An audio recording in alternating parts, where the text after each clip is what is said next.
ආයුබෝවන් ආයුෂ බොහෝ වේවා. මයුර ලංකා තුරුවරුණට මම අද අරගෙන ආවේ ශාකයක් ගැන කියන්න නම් නෙවෙයි. අද ටිකක් වෙනස් වීඩියෝවක් තමයි මම ඔයාලට ඉදිරිපත් කරන්නේ. අද මම ඔයාලට විස්තර කරන්නේ ABC පානයේ ඇති ගුණ ගැනයි. අපි වීඩියෝවට ගිහිල්ලාම බලමු මොකද්ද මේ ABC පානය සහ එහි ඇති ගුණාගුණ ගැන. රැඳී සිටින්න මයුර ලංකා තුරුවරුණ සමග.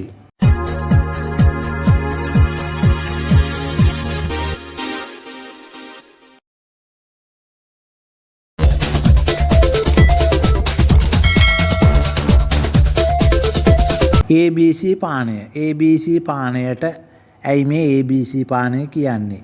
A අනු ඇපල්, B අනු බීට්, C අනු කැරට්. මේ තුන එකතු කළ විට ABC නමින් තමයි හඳුන්වන්නේ. ඉතින් මේ ABC පානය කියන්න බැරි තරම් වටිනා ඖෂධීය ගුණයක් තිබෙනවා. මම ඔබට එය පැහැදිලි කරන්නම්. වීඩියෝ අවසානයේ ABC පානය සාදා ගන්න ආකාරය ඔබට දැක බලා ගන්න පුළුවන්. අපි දැන් බලමු ABC පානයේ ඇති ඖෂධීය ගුණයන් මොනවාද කියලා. ABC පානයේ මෙන්න මේ විටමින් වර්ග සහ පෝෂණ ගුණයන් අඩංගුව පවතිනවා. කැල්සියම්, යකඩ, සිංක්, ෆෝලේට්, තඹ, magnesium, potassium, sodium, manganese, phosphorus සහ නියාසින් ඇතුළත්ව vitamin A, vitamin B1, vitamin B2, vitamin B6, vitamin C, vitamin E සහ විටමින් K යන විටමින් සියල්ල ABC පානයේ අඩංගු වෙනවා. ABC පානය ප්‍රතිඔක්සිකාරක යුස බහුලව පවතින පානයක්. මෙම ABC පානයේ ඇපල්, බීට් සහ කැරට් වල ඉතාමත් ඉහළ තන්තු ප්‍රමාණයක් ගැබ් වෙලා තියෙනවා.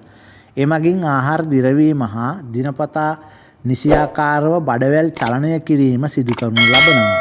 ඉතින් මේ ABC පානය මගින් සිරුරේ ප්‍රතිශක්තිය ඉහළ නංවන්නටත් හැකියාවක් තියෙනවා. ඒ වගේම ඔබට සුන්දර සිරුරක් සහ සුන්දර සමක්ද මේ මගින් ඔබට ලබා ගන්න පුළුවන්.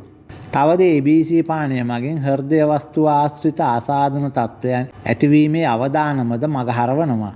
ABC පානයෙහි සිරුරේ විස නැසීමේ ගුණයක්ද තිබෙනවා. ඉතින් මේ ABC පානය මගින් ඔබගේ හිසකෙස් වර්ධනය කර ගැනීමටද හැකියාවක් තිබෙනවා. ඒ වගේම මුහුණේ ඇතිවන කුරුලා ඇතිවීම වළක්වනවා.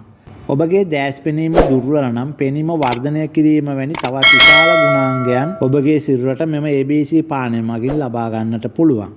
අපි දැන් බලමු ABC පානය සාදා ගන්නා ආකාරය. මෙයට කැරට් තලයක්, බීට්රූට් තලයක් සහ ඇපල් ගෙඩියක් අවශ්‍ය වෙනවා. මෙය පොතු ඉවත් කර හොඳින් සෝදා පසුව බ්ලෙන්ඩර් කිරීමට පහසු ලෙස සිහින් කෑලි වලට කපාගත යුතුයි. දැන් මේ සියල්ල බ්ලෙන්ඩර් කප් එකකට දමා එයට ජලය ස්වල්පයක් දමා හොඳින් මිශ්‍ර කරගන්න. මිශ්‍ර කිරීමෙන් පසුව මෙය හොඳින් පෙරා ගන්න. පසුව ඔබට මේ පානය කිරීමට සුදුසුයි. මෙම ABC පානය පාන්දර හිස්පඩ බොනවා නම් ඉතාමත් ගුණදායක වනවා. මෙම පානයට ලුණු සීනි කිසිවක් අවශ්‍ය නැහැ. ඒ සියල්ලංගෙම රසය මෙම පානයෙන් ලබා ගන්න පුළුවන්. ඔබට අවශ්‍ය නම් මෙයට දෙහි බිඳු කිහිපයක් එකතු කරගන්න. එමගින් ඔබට මෙහි රසය තවත් වැඩි කරගන්න පුළුවන්. මා මේ සෑදූ ABC පානය 3 දිනකට විතර ප්‍රමාණවත්. ඉතින් ඔබත් අදම ABC පානයක් සාදා පානය කර බලන්න.